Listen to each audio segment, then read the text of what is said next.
Former Motherwell midfielder Simo Valakari is back in Scottish football as St Johnstone manager, and he's intent on making the team as pleasing on the eye as the Perthshire landscape, but he's also a proven winner as a manager.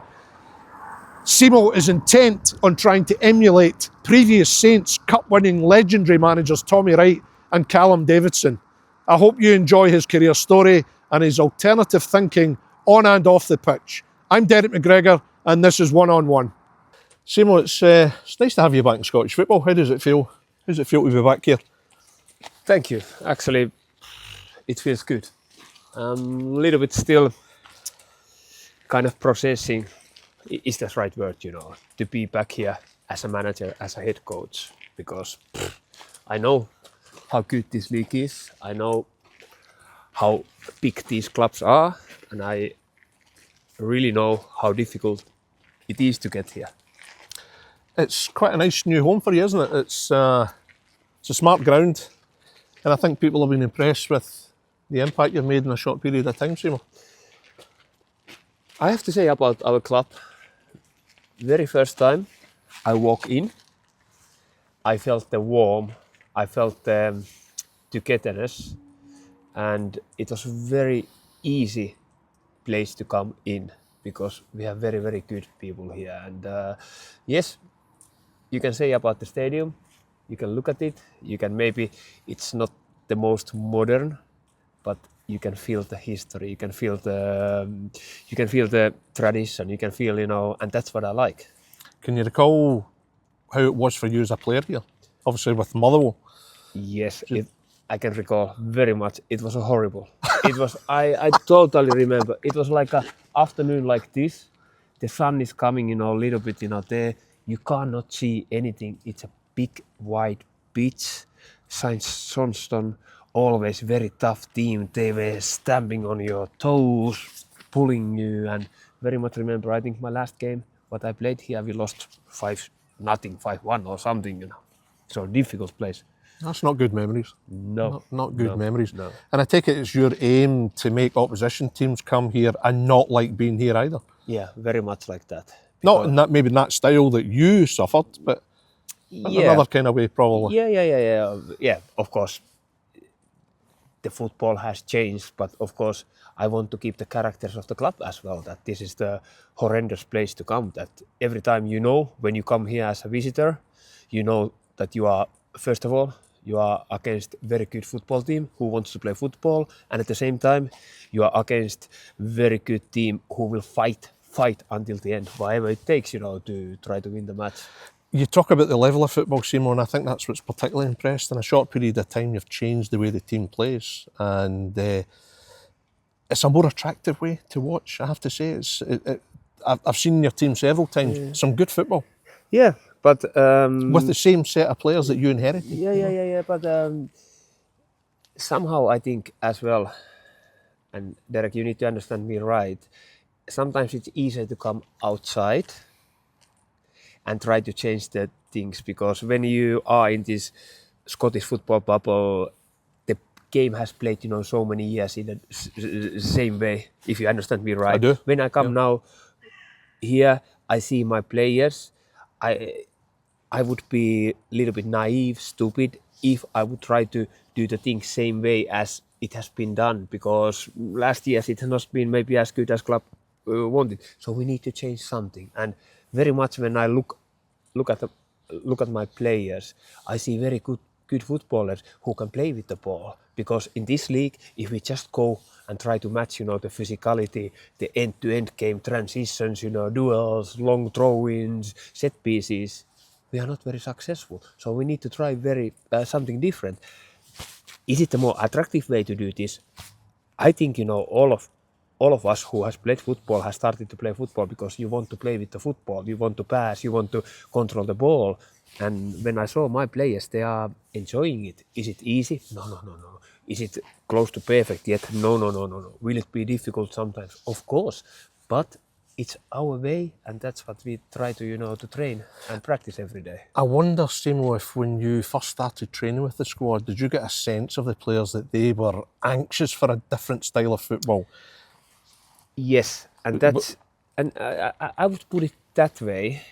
why maybe in a short time we have taken some steps forward on our way, because it's all about the players. Players has been very open. I have seen they are listening, they want to learn, they try to do the things. So it's a big credit for the players. It's, as I said it, without that, keen to learn new things, or keen to learn, maybe different way to do things, we would have been. They've been very open to what you've wanted to do and what you've tried to implement. Yes, very open. And as I said it, it's only way if the players are against it, or they are not put their heart and soul 100%, it doesn't work. It's all about that we all pushing the same way, and I have a very good group of players. Yeah. We've got to be honest, of course, the results have been mixed. It's still a transition process for you. You've not been in the door long, but you can definitely see a difference in style of football, the way they play, and I think the fans have appreciated that as well, Simo. But you can see what you're trying to do. I always say it's very important to see the identity, what kind of club or team we want to be, because without the identity, it's just a chaos. You don't have anything what you can grab or say, this is our team, this is our team. When we have an identity, then it's much easier for the fans as well to understand, okay, they try to do it this. Today, it didn't work as well as everyone was hoping, but they try to do this. So identity gives you this backbone. But to get back to you, this about the results. Yes, results has been not as good as everyone would have hoped. Yes, early days, but in this business, no time. We need to get the results, but we strongly believe, as a whole club, as a team, that how we try to do the things, it gives us the best possibility to get those results. Are you in a hurry to succeed, or are you trying to be patient about things? Or is it difficult? Is it difficult to kind of to be patient? There's always a pressure on you, isn't there? Of course, but I don't feel the pressure. I only feel that I'm here to help my players to become a better football players. I'm here to help our team to be a better team, and I'm here to give our fans something to enjoy, something that they are so thrilled to watch. They want to come and see our team. And then if I can't make that, that's a disappointment for me about the pressure of the media. No. Pressure from us, Simo? Really? It's over the last 10 years as St Johnstone fans, it's been remarkable success. When you see the pictures in the stadium of Tommy Wright's team 2014 and Callum Davidson's team that won 2 trophies in the one season, does that inspire you? Very much. And we had a couple of weeks ago, we had this 10 years anniversary dinner for this 2014 cup winning team. Oh, what a night. Great night. Great night, Few drinks, Simo? Actually, we had Did you allow yourself? That was the thing, We had a Rangers next day, so it was just the water. But maybe it gave me much more, the possibility to see around and feel that atmosphere, what was in this, Perth concert hall. It was full of people. There was fans, there was the players, there was, there. And did it inspire me? Very, very much. I want to bring these moments back to the club. I don't think Tommy was there. Would that be right? He was, It was a video screen. Video screen. He was, anniversary, but he spoke very well, through the the video call. And I had never met him, but you can feel. Yeah. Why that he's a good manager. Yeah, why that team won, what they won, because already by that little short, speech, you felt this togetherness. Did you get a chance to speak to Callum? Because he was there, yeah, wasn't he? Callum was there, and we were sharing, the thoughts, and modern football, the old school football, and it was a nice wee chat. Now, it was 20 years ago you left Scottish football to go to Derby County. You left Motherwell. Yeah. You had a very successful time at Motherwell. I think it was about 8 years, Simo, I think it was. No, 4 years only. Was it 4 years? I beg your pardon. 4 years, yeah, 4 years. I beg your pardon. How has Scottish football changed, do you think, in that time? How does it compare now with the Scottish football that you knew at Motherwell? That's a tough question, because as a manager, how I see it now. Of course, when I played as a player, you see games so differently, because unfortunately, as a player, it's your ego, your individual. You only see the game through your eyes. Now, as a manager, you see the big picture. You analyze the opponents differently. You analyze your own team, differently. What I would say, there is still same spirit. There's still that, these boys, they give everything every day. Quality-wise, it's difficult to say. I somehow I think, of course, the football has changed everywhere. These modern players, they are more fitter, more stronger. They are more that, So it's so difficult to compare, different times. Of course, it was longer. It was 2000. I think it was 2000. 2000 I left, 2000, yeah, I beg your pardon. Yeah. Now, the Scottish football that you were part of as a player, remarkable names. Henrik Larsson, Brian Laudrup, Paul Gascoigne, Di Canio for Celtic. How was that for you at the time as a player? Was that incredibly exciting? It was, and to come from Finland, to play in a part-timer as a Finnish league, and then come, to play at the Celtic Park, play at Ibrox, front of 60,000 players, playing against those world-class players, So it was dream come true stuff almost, and that's why I always say, Motherwell, for my playing career, it all started, Motherwell gave me a chance to be a professional football player. I improved a lot. I played a lot of games there, and that gave me a chance to go and play, then the English Premier League. What particular memories do you have of playing against your likes of Paul Gascoigne, Brian Laudrup, Henrik Larsson, Paolo Di Canio? I remember, Paul Gascoigne. I still have one picture, me and Gascoigne, we are both grabbing each other, and it's a great picture. Both are grabbing, you remember 97, the shirts were so big, both shirts are, there. It's a great picture. Paolo Di Canio, I remember we played Fir Park, and I think I got a little bit under his skin, because one moment he just smashed me with the elbow, and I had a big black eye, there. And of course Larsson, maybe one of the best players I played against, he was unbelievable, and it was because he played this second striker. I was this screening midfielder for Motherwell, and it was kind of my job, to see where he's going. And some moments you're thinking, okay, he's totally under my control. Then you look, oh, he's scoring there, goals. So what a player Larsson was. I think why you did well in Scottish football, Simo, and I think why the Motherwell fans particularly liked you, was you had a bit of everything to your game. You had grit, but you had ability, and I think that was perfectly suited for our game. And I think you hit the ground running at Motherwell. Yeah. I think you made a very good impact there. Oh, yeah, and that's funny how in Finland I was this number 10 creative player, technique player, a little bit, playing this, between the opposite midfield and defensive line there. But very, very first day when I came back here, McLeish said, no, you will be the defensive midfielder.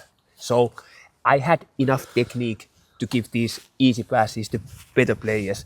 And then I had this, because I knew it, I was not that creative or that, skillful with the ball. I needed to have something else in my game. So my game was that, I tackled for my team, I ran for my team, I'm in the duels for my team, I defended for my team. And then these attacking players, they took care of, the rest.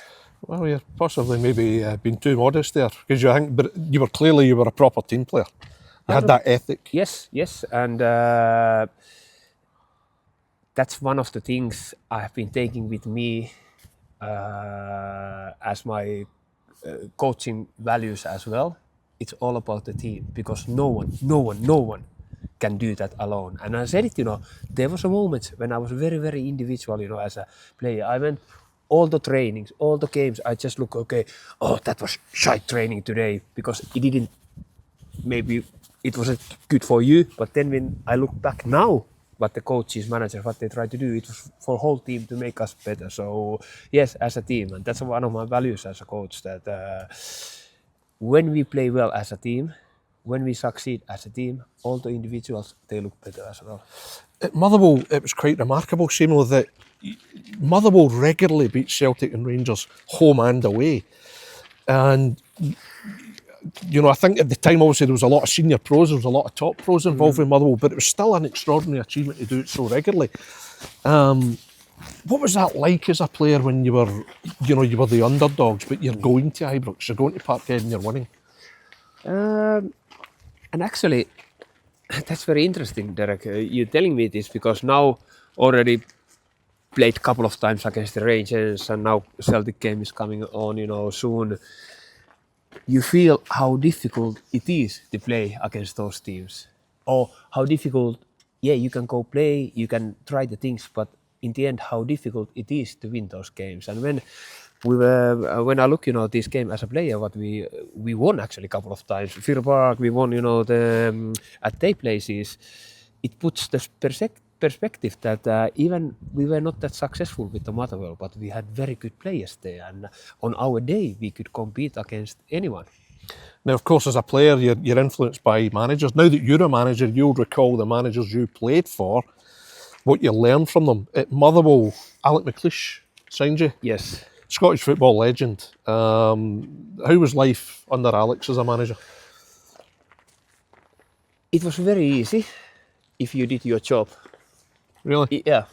If you were lacking the effort, if you were not doing the things, he really put you under pressure. So when I say it was easy, it was very clear. Okay, you do your job, and then you do. And I have to say, Alex McLeish, again, first of all, he gave me this chance to take the young, weak boy from Finland, you know, not playing like a professional football, put him on his team, you know. He gave me this chance for my career. I'm forever, you know, grateful, you know, for that. And he was a great, you know, personality. But I have to say one thing, what no one liked this was because, as we all know, he was a very good player, and he still wanted to play, you know, in the trainings. And Friday, when we had these games, no one wanted to be on his team because if you lost it, he didn't talk you. Was he ferocious? Was hammering you. Was he you know? Yes, all the time, shouting and everything. Yeah, everyone was, you know, I don't want to go to the Kafas team, you know, so better be out, you know. Did anyone ever land one on him, 50-50? No. Of course, there was a respect, and there was, and you know, but still, you were able to see. He had been a very good player, but now maybe he, you know what I mean. So, I mean, you had your compatriot Harry Campman. Yeah. How was that? Now, I never actually met Harry. Simo, you know, I felt he's a lovely man. Very lovely man. But a different temperament. Yeah. Clearly. And when I look back now, the time when Harry came, I think it was a little bit too early for him to bring his ideas to Scottish football, because he was thinking this, that, you know, okay, we play Saturday, we train Sunday, then we have a Monday off, then we train Tuesday, Wednesday, Thursday, Friday, and go, because all the players, you play Saturday, you off Sunday, you train very hard Monday, Tuesday, off Wednesday, then you prepare Thursday, Friday. And to bring these ideas, you know, we had pretty experienced teams, to bring these ideas as a Finnish football coach. What you can know, you are from country who most do skiing, you know, cross country skiing. What do you know about the football? We have played, you know, football here all the many 100 years. So it was not easy. And then, of course, because we didn't get the results always, you know, give you this. Absolutely, they buy you time. Yeah. And the results was not coming and things like that. But then when Harry, unfortunately, when he left, Billy Davies took over. And Billy Davies was a very, very clever man. He was very good player, very good professional.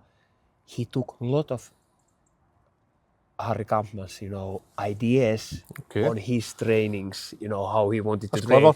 Clever. And of course, for him, it was much easier to explain it. Yes, boys, we do this and this and this. And then the players, they bought in. They felt it benefits them as athletes, as football players, and then they started to do it. So though it hadn't unfortunately worked for Harry, Billy was kind of cute enough as such to identify elements of his to then marry it with what he thought. Yes. And that's quite clever. Yeah, of course. And you could recognise that. Yeah, you can. When I look at back now, I can clearly recognise it, and but that's what made Billy Davies successful manager as well. This is all about the to be a manager, you need to be open. You need to take, okay, I see this very interesting thing, I can take this to my environment.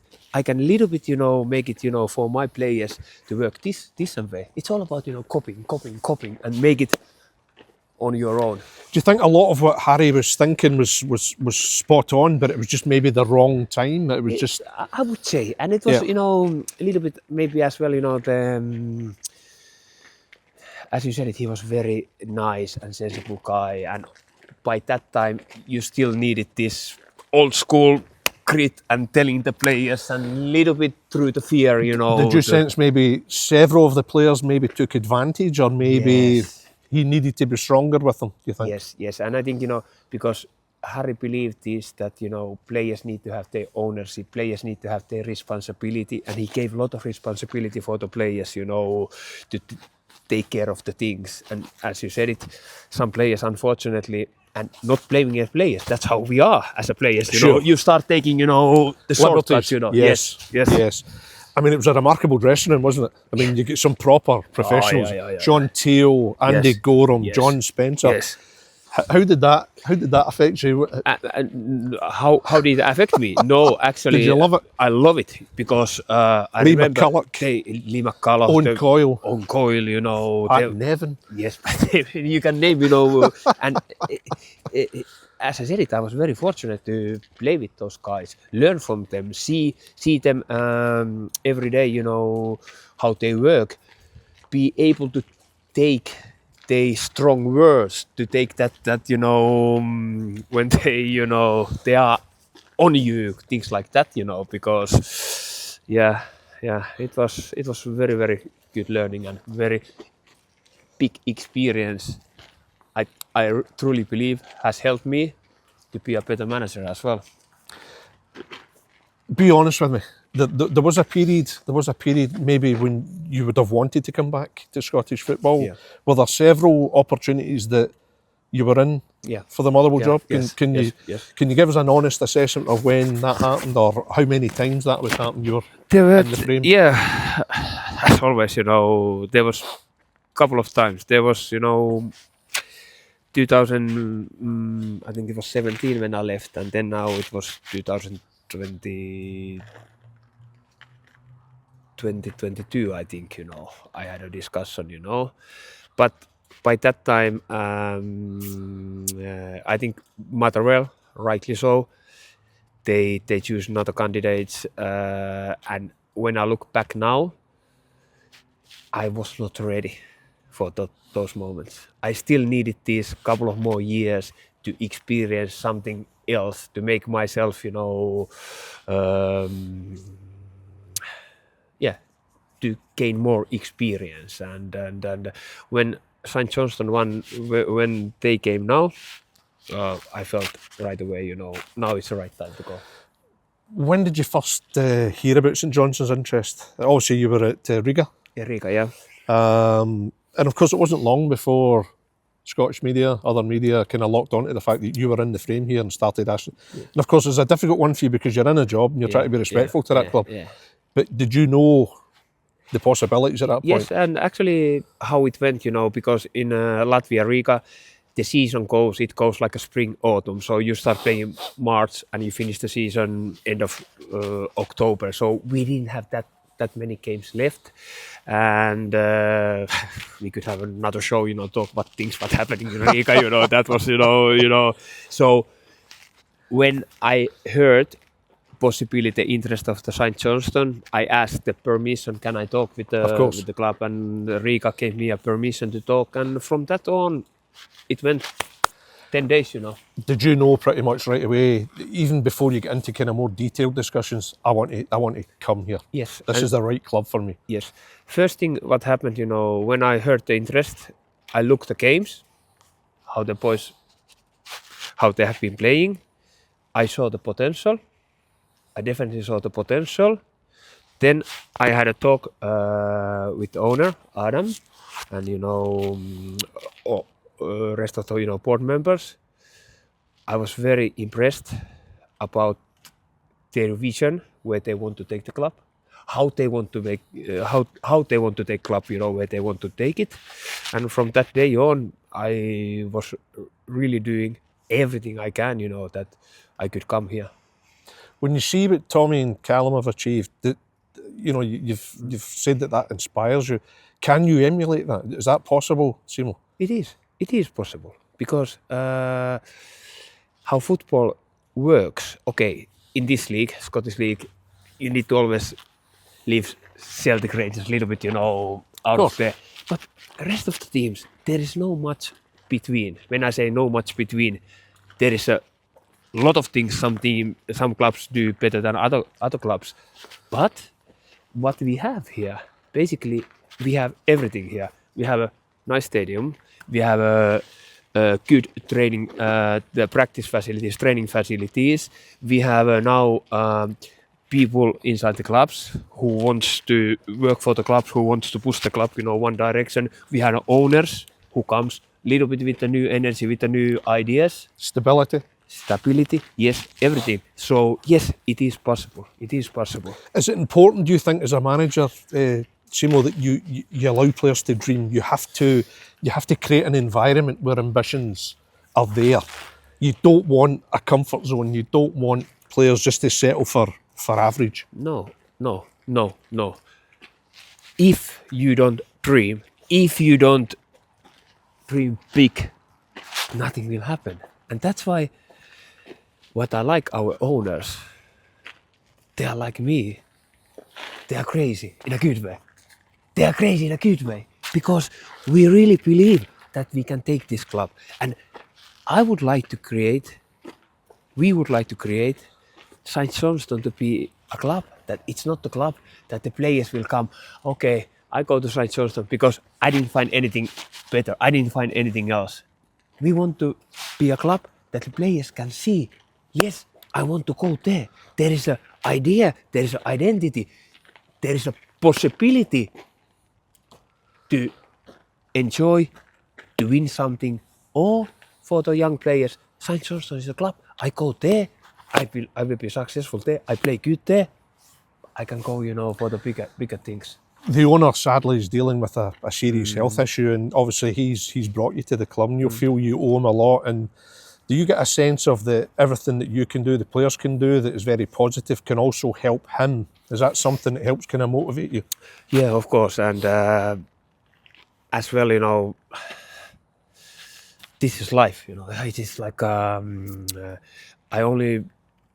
Unfortunately, as you said it, I have been talking with Adam only through the Zoom, but hopefully start of the new year, he will be here, and I'm looking so much forward, to meet him as a person, because all the things what I've heard, he's a great character, he's a big character, he has a big presence, and we need him here. And of course, our job, meanwhile, is, to work as hard as we can here to make a positive, results, positive impacts, and that's how life works, and that's how I want our teamwork as well, If you think big, if you dream big, if you are positive, more likely you get the positive things back. His health, obviously, is quite rightly his priority, but you still get a sense that even allowing for what he's trying to deal with, he's still very much emotionally invested in this club. Very much, I will get the WhatsApp messages, I will get the emails. Really? He watches everything so detailed, and that tells the character and personality of him, because you could easily say that, okay, I know I need to deal this. No, he's very, very much involved. Now, I've got to ask, you're probably the only manager on the top flight that's got earrings. Really? Yeah, I can't think of any other offhand that's distinctive. Is that your kind of personality? Do you like I like be that. different? Yeah, not be different, just to be myself. Yeah, I don't expressive. know. Yeah, I like. I don't know. Do they look good or something? But I like how you call this? What's the thing? I lost it now. But I like things. I like fashion. I like to watch beautiful buildings. I like the paintings. So I don't know. Is it different? I remember seeing there was a photograph up when St Johnstone confirmed you as manager. You had a T-shirt, so there was the tattoos and the earrings, and I thought that's a distinctive look. That looks different from the managers, which is good. It's nice to have different personalities coming into our game and managers with different approaches. Different way of thinking, alternative ways of thinking. But bottom line is you cannot fake it. You need to be yourself. Yeah. Because if you are fake in this business, you will be found out. First, you will be found out by your players, and then it's over. Finito. It's over. If the players aren't having you, you've got no chance, have you? Yeah. And that's why, again, I talk a lot about the culture. I talk about that everyone can be by him. Everyone can be himself, whatever it is. We can be different. Yeah. We can be different, and that's the richness, as you said it. That we are different. We look different. We act a little bit differently. But then when we play, we all act for the one goal or one way of doing things, and inside this structure, or how you call it, then you can be creative, then you can be yourself, then you can do maybe things differently, but inside this frame that everyone knows what we're gonna do. So that's so important. I thought it was quite interesting that in the weeks after you started, it started to emerge from the players that you tweaked a few things behind the scenes, breakfast arrangements, lunch arrangements, little things, but actually make a big difference. And the players were very quickly talking about how much they appreciated it and how much it was a difference. Yeah, and that's again, I don't know, is it it was not just me, it was the new owners, new, things, they wanted to change the things. And these kind of, for me, to be very honest, those to have a breakfast together, to have a good lunch together, they are these foundations to be a top athlete, because you need to have a good nutrition, you need to eat well. But at the same time, I couldn't believe, you see the stand there, players were eating inside, our office people, groundsmen, they were eating here outside because we didn't have a place to eat together. And how you can talk then, that we want to be one club, everyone pushing themselves. Owners understood it, right away, and now we all eat together. Before I met you here, Derek, we had a players are off today. We had a beautiful lunch with all the staff, office members and things, and that brings it together. Like a festive kind of. No, just normal. Just lunch. Just a lunch, Yeah. Everyone there sharing a couple of talking, and because it's not that formal, it's informal. You go there, and I'm so happy to see office people eating with our players and things like that. It becomes that togetherness. It will grow. Do you sense it? Do you sense it already? Do you feel it's a better place? Yes, of course. Several months into the job than it was when you came in. Yeah, but as I said it, when I came in, I felt it is a good place. But now, of course, I get to know the people. People get know to me, and it's very easy to work with me, because with me, you just need to be honest and open and yourself. If someone is something is not right, don't keep it inside you. Come and talk with me. Maybe we can help it or not, but come and talk with me. We try. But it's if someone starts, keeping inside him, talking behind the back, this is not good, this is not good, this is not good, then it's not our club. We need to be open and say, hey Derek, I didn't like this, can we do something differently? And then we sit down and we see, can we do something differently? You're loving it, aren't you? Yes. You're delighted to be back here, aren't you? Yes, very much. The Scottish football, some of the happiest times of your life? I think the most happiest. My two youngest boys, they were born when I was playing for Scotland. As I said it, without playing in Scotland, I would never ever got to play in the English Premier League. Without playing in Scotland, I would not be sure I would be a manager in Scotland either. I would say so. So yes, very, very, very happy memories. 3 sons? 3 boys. And they're all footballers? They used to be all 3. Now the oldest one, actually, he will be part of my coaching staff here. He is football coach. He will sign a contract soon. Yes. Middle one, he's a professional football player. He plays for Finland. He plays, at the moment AIK Stockholm. And the youngest one, he's still playing in Finland. So let's see how his career will go. Your oldest son? Yeah. His name? Paavo. And how old's he? 28. Now that's an interesting dynamic. So he will come onto your coaching staff? He will come in my coaching staff. One of your assistant coaches? Yes. For the first team? Yes. Now, we've obviously seen plenty of times where the manager and the son has played in the team. Yeah. Now the son's going to be on the coaching staff. How's that going to work? It will work because, funny enough, as you said it, I have been coach when they were player. I was coach for all of them, Uh-huh. But as a coach, he has been now with the team more than 2-3 weeks. Where's that? In here, he has been with. He's been here. Sorry, yeah. So he has played very well, with the coaching staff. He has, and it was very important for me. I came here alone. I wanted to see the coaching staff, but I had it here, Uh-huh. and I was so happy that I made a decision to come alone and to see what we have here. I have fantastic staff. They are very, very good people. But at the same time, we were a little bit short of the numbers. We needed, some more people inside. Yeah. And of course, Paavo, he would not be here just because he's my son. He's here because he's a good football coach. Plus, of course, sometimes I get so excited, I maybe don't speak so clearly, I speak fast, my brain is going somewhere here. He's pretty okay to make this translator and make the other people understand, okay, Kafar wants now this and this and this. So it's important that we all speak kind of same language and we understand each other. And where has he been coaching? He has been coaching now in Finland only. So what does he call you? Does he call you dad or does he call you gaffer? Gaffer, of course, gaffer. If he calls you dad, does he get fined? Yes, big fine. Within this environment, anyway. Yes, exactly. Yeah. Big kaffa, yeah. In all seriousness, is that a situation that you have to be careful with, because you know what a football environment can be like. Of course. There's favouritism, and he's only getting this because he's his son, and this, that, and other. Of course. But I think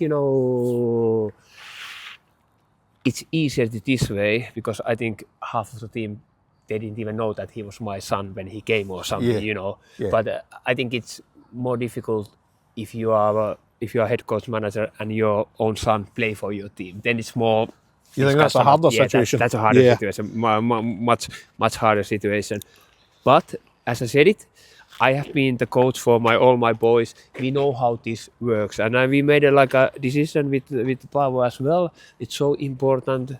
When we are here in this club environment, when we are here, we only speak English. We don't start speaking Finnish to each other. It's so important because we are here the visitors. We are here. We need to respect the surroundings. We need to respect the context. So it's up to us how the people see, our relationship. So you've got a 3-year contract here. Yeah. What would you say to the St Johnstone fans about what you hope is ahead? I mean, I think you've made quite a positive impact so far, Simo, and I think people have been quite impressed with how things are going. But What would you say to them about the grand plan as such? I want to win things. I want to win trophies. I have been fortunate enough, to win trophies back in Finland, back in Riga. That's my. It's not a dream. That's my target. How we gonna get there? Then that's a different story. And that journey we have started now, 1 month ago, when we started this journey together. A lot of work ahead. We need to still change, improve many things. But as I said it, I would not say these things just, okay, I want to win, because no. If I would not see it's a possibility, because I'm always very honest, and I see it's a possibility with our club. Is it easy? No, definitely not.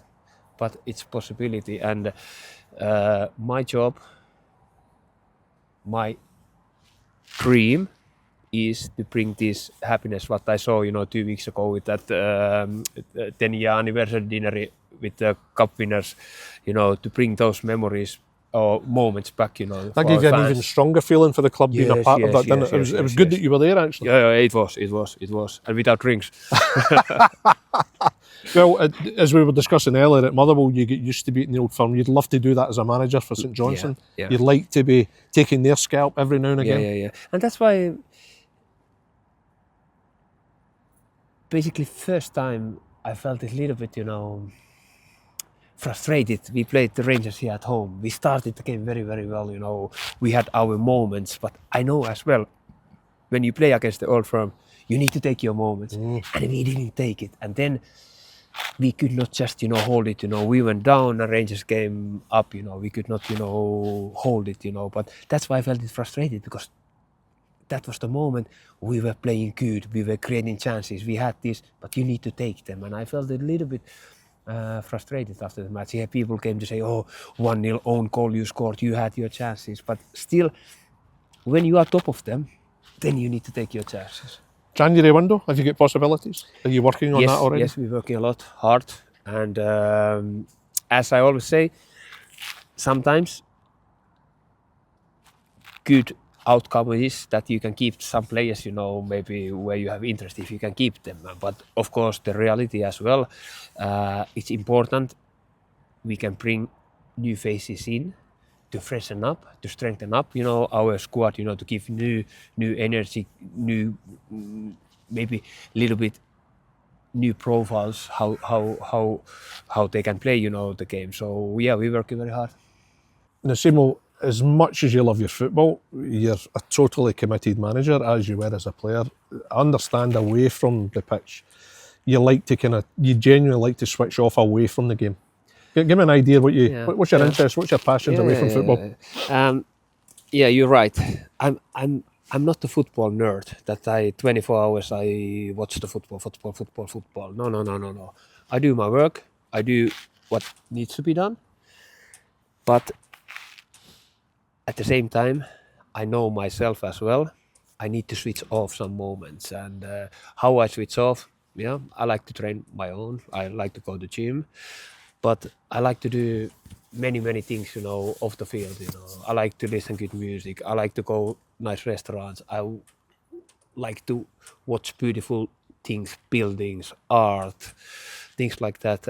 Talk with different people who has nothing to do with the football, but you can always learn something from those people as well, because end of the day, my job is to work with the human beings. Yes, they are footballers, they are special skills, they can play very good football, but they are human beings. So it's so important to remember as well. Is there particular architecture in Scotland and Glasgow, or even from your first stint here, that sticks in your mind? Of course, I'm not the expert, and I like aesthetic things. I like nice designers. I like the houses with the character. And why I like the Scotland? Big thing is because it's very long and rich history, and history are stories, and I like the stories. I like, to see how the people have lived, and still, because you have so many beautiful old buildings, when I walk, the streets of Perth and looking around, many stories come to my mind, how these buildings, how they survived, how the people, old time, how they lived, how was their life, and sometimes crazy things happen in my head. Do you like your music? I do, and I like different kind of musics, but when you are living abroad, somehow maybe you listen more Finnish music. Bring the memories kind of back, maybe your childhood, maybe your friends or something like that. That's kind of the, no, by any meaning you are not missing homes, but this is kind of, the rope between home and where you are now. So I listen a lot of Finnish music, but at the same time, I try to hang around, some moments in our dressing room and listening what these young boys are listening. Try to stay young. These young as boys, well, you're only 51, Simo. Come on now. Come on. But, for them, I'm grandpapa. So there's a lot of it you can't understand. A lot of it's just rap stuff. It is rap stuff, but at the same time, you always try to understand why they listening to that. And I have to say, I have been always, even when I was young, I have been kind of old soul. I've been always listening, the old music and. Older than your years? Older than Just my like your mindset. Yes. Yeah, exactly. The mindset. I don't know, and I'm always very positive, but it's a funny thing, when I train by myself, even as a player, when I was getting ready for the matches, some players, or most of the players, they want to listen this upbeat music, to get them going. I was listening melancholic music, Really? Yeah, maybe with the good words. I'm talking about a lot of these stories, that somehow, I don't know why, but it gives me a, very, very good feeling. Okay. So you would rather listen to, say, Beethoven than say... Yes. Whatever. Beethoven or some, troubadours or something, than this, boom, boom, boom, boom, boom, boom. Interesting. Interesting. But that's, again, we have been talking, Derek, with you, that everyone is different. Of course. Everyone's different, and you need to respect, and you need to do the things what gets best out of you. And I have noticed that, yes, I love this music, what the players sometimes when they're listening, but if I could choose someone I listening before the matches on my own, it's much more calm. Maybe because as a player, I was always a little bit nervous. As a manager, you're even more nervous because it's a little bit out of your hands, You don't, as game days, difficult before the matches, but you can do it. I try to listen then very calming music, breathe, take it easy, and then when the game comes, you rock and roll. How are you in terms of fashion? Are you quite into your fashion as well? Alternative? I'm an alternative, and more now I'm turning again a little bit more like second hand. The old clothes with the story again. I like that. So if you had some time off, you quite enjoy second-hand clothes shops and that kind of stuff. Yeah, very, very much. I see, and yes, maybe sometimes I try to be fashionable, but when you ask my own boys, or you maybe ask my players, they see what you try. Yeah, exactly. I hear your training shoes make a big statement. Yeah, a lot of attention to your training shoes. Yeah, and, But that's again, you need to feel comfortable what you're wearing as well. That's important. Yeah, that's fair play to you. Yeah, fair play. But you very much, when you've been in Scotland, you enjoy your life. You like seeing places, going out and about. Culture. Culture's obviously important to you. Culture, very, very much, because without culture, you are nothing. You're nothing. Then it's just, as I said, it's a chaos. You are nothing where you can grab, and especially when the things go wrong. If you don't have a culture where you can lay back, and that's your safety net. But at the same time, culture is changing all the time. And if you don't work with the culture, it goes away. When I was doing a bit of research into your background, Simo, one thing that struck me is I think you're quite strong-willed. I think when I look at your stints at Riga, Coops, SJK, there was disagreements. You left. Was it Coops you left over? You felt you lacked the passion and the ability to carry on. That's quite a statement. Yeah, but okay, I totally agree what you saying. But if I look a little bit now outside, because everywhere I am, I go 100% in. I go full in, and if I feel people around me, they are not doing the same, then there is no point. Does that demotivate you? Yes, there is no point then, because I'm not that kind of person that, okay, I have a safe job now, I just come and, take my salary and do my work. No, it's not me. It needs to be this desire, it needs to be this, hunger going forward. It needs to be whatever it is, but there needs to be something. If it's like this, it's not for me. It just doesn't do anything for you. It doesn't incentivize you, it doesn't motivate you. No. Your CV's impressive, Simo. Obviously you've won top flight titles in Finland, you've won cups, you won a trophy at Riga. You're 51, I think it was 415 games as a manager, 53% win rate. That's pretty decent, Simo. You must be proud of that. Wow, I didn't know that, So, okay, I have been as well lucky. I have been with the good teams, to be able to win some things. But as I always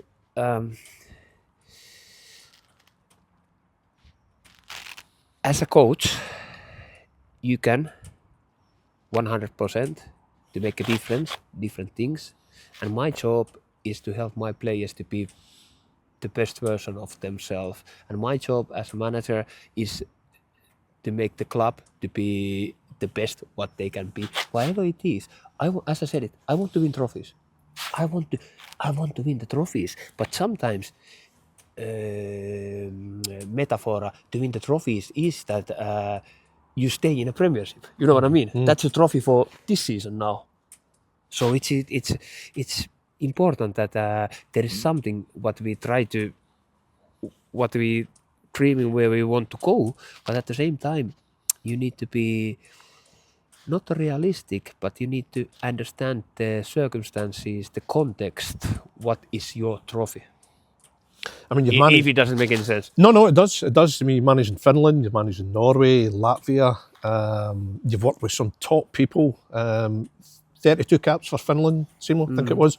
Richard Moller-Nielsen, I think in particular, interests me. Obviously, the coach of Denmark's Euro 92 winning team. What kind of a character was he? How much did he influence you? What a gentleman. What a gentleman. And to come to Finland after you have won the European Championship with Denmark as a big character, and he was very honest with us as well. We had a very, very good players, but at the same time he said, listen boys, we have Litmanen player, we have Miksu Paatelainen playing, Jonathan Johansson playing, Sami Hyypiä playing. But at the same time, he said, listen, first of all, we need to defend. We need to be hard to beat. We need to be solid. All comes through the defending. And I have to say sometimes, Jari Litmanen, he was not happy with that. I have one good example. Möller-Nielsen wanted to always, when we had a kickoff, he wanted to kick the ball, long. And Litmanen said, okay, I'm not going to kick long ball. Then you get someone else to kick this long ball, but I'm not going to kick that long ball. Really? Yes. And Jari wanted to play. Of course, he's such a big personality, a Finnish legend. Yeah. Fabulous player. So for you looking on, how did Richard Moller-Nielsen react to that? No, he understood it. He said, really? Yeah, he said, Jari, I know it's not your game, but us to be our best, we will do that, and then we start playing from there. So he understood that, and that tells. So he still put his authority in place? Yes. But also showed understanding? Yes, and that's, again, why I said it, why he was so big manager, great personality. Because of that, he put his own ego on the side and understood it. How did Litmanen react to that? Did Litmanen then respond, right, okay? Yes, and that's kind of, if Möller Nielsen would have gone, no, Jari, you do it. Aye. Then it would be, the fight between two egos, or. But because Möller Nielsen put, Jari, I totally understand. Okay, Simo can kick it the ball, That's good man management, though, isn't it? Yeah. It's how you express Yes. it. Is that one of the big things for you as a manager? How you speak to a player? Yes. And there is nothing else than connection, you and the players. Don't be a dictator. Yes, if you don't have a connection, you don't have anything, nothing, nada. Because connection is all about, as I said, they are human beings. But at the same time, I think because these players now, they are not stupid. They understand, and they understand as well that for me it's very important that I can show my vulnerability, that maybe I don't know everything else. Then it's much easier the players understand as well, or to accept their own mistakes. They are not afraid of mistakes then anymore. Because, hey, look, Kafa, he made a mistake. He made a mistake in a team talk. He made a mistake in a training. The organizational training didn't work. Hand up. Okay, sorry, boys. It was my fault. Then they understand it's okay to make a mistakes as long as we all put, everything what we have. So you wouldn't have a problem owning a mistake in the dressing room in front of your players? No, Look, no, boys, no, that's down to me. No. I have done that many times. I think still I will make many mistakes, but it's important that you, as you said it, you own this, and it's totally okay. That's the culture, environment, what we want to create here. It's totally okay to make mistakes, because how we are, what kind of team we are, if we are not going to make any mistakes how we want to play, then we are not even right, So there will be some mistakes, but it's okay. Finally, Simo, I have to give you the respect of asking you about you played in the Premier League in England. You're in part of a Derby County team that had fabulous players. Georgie Kincladze, Wow. Fabrizio My Ravanelli, roommate, yeah. Craig Burley. Yes. Some proper managers in there as well. Some, very well-known English personalities. Kincladze, midfield partner as well. Midfield partner. What a player. What a player. And it was, he was my roommate when we were away matches, day before, and what a player. And I remember we used to play after trainings. We were still training, the Derby old training ground, and there was some indoor hall. We went always after training. Kincladze, we all remember he didn't like running or physical exercise, and he needs somehow to stay fit. So he said, okay, Simo, let's go play head tennis there. So after training, we 1 hour and a half, we played the head tennis because he loved to play with the ball. And it was very good for me, I can work with my touch, and it was very good for him, for his fitness. So it was a good partnership. And on the field as well. So you did all the legwork. I did all the legwork. I won the ball and give it to He did Georgie. all the fancy stuff. Yes, you go and dribble That's now. not fair, is it? It's not fair. It's not fair. But we have, it's all about the roles. What a player. Yeah, what a player. And then we had a Ravanelli, and already by that time, he was ultra professional. He brought his own olive oil from Italy. He only eat, the white fish in a. Now, I have to say, I was speaking to Jim Duffy another week for a one-on-one, and Jim signed Ravanelli for Dundee, and he was talking exactly how you've talked. Yeah. Very distinctive and classy, and Yeah. And then of course Josh Burley. Josh Burley, your manager, and Craig Burley, your teammate. Craig Burley as a midfield partner. Actually, I really like him as a midfielder. Craig Burley.